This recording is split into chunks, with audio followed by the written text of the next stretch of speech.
Welcome to Club Sports with Steak Dinner. Are the Cowboys the worst franchise in the NFL? This week, the Cowboys lost 33-13 against the Carolina Panthers. Also, they lost Tony Romo for the rest of the season. This proves once again the Cowboys are one of the worst run franchises in all of sports. This offseason, the Cowboys signed Greg Hardy, a talented but slightly troubled defensive end, and lost their running back DeMarco Murray. And clearly, the Cowboys have suffered for it. Last year, they were 12-4 and made the playoffs, and were one bad call away from the NFC Championship game and maybe even the Super Bowl. Yet, this season, they're 3-8, and their running back who left, DeMarco Murray, has also suffered for it since he hasn't put up the monstrous numbers he put up last year. And he's was one of the best running backs in all of the league. It's clear the Cowboys are going to need new management in the front office, since Jerry Jones has proven time and time again to be an inconsistent general manager who signs players for flash rather than substance. A team that has substance, though, is the Denver Broncos. The Broncos shocked everyone, coming back against the New England Patriots, who were undefeated up to that point. They also won with Brock Osweiler. Again, he had 270 yards and a touchdown. The game went into overtime and was one of the best games of the NFL this season, with C.J. Anderson running for a 48-yard touchdown run to give the Broncos a 9-2 record. Now this begs a question.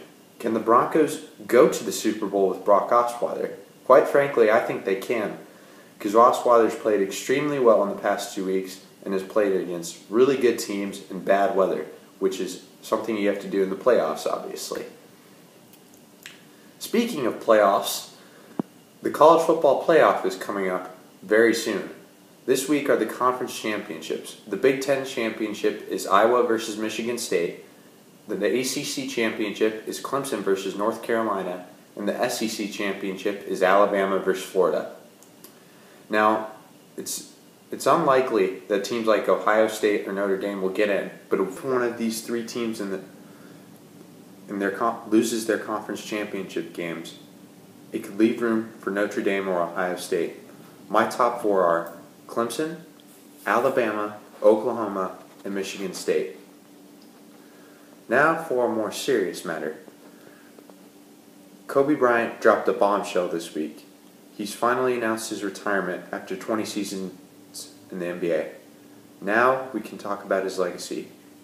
Kobe Bryant was often portrayed as a villain in the NBA for many years. Yet, I would disagree. Kobe Bryant was truly something special.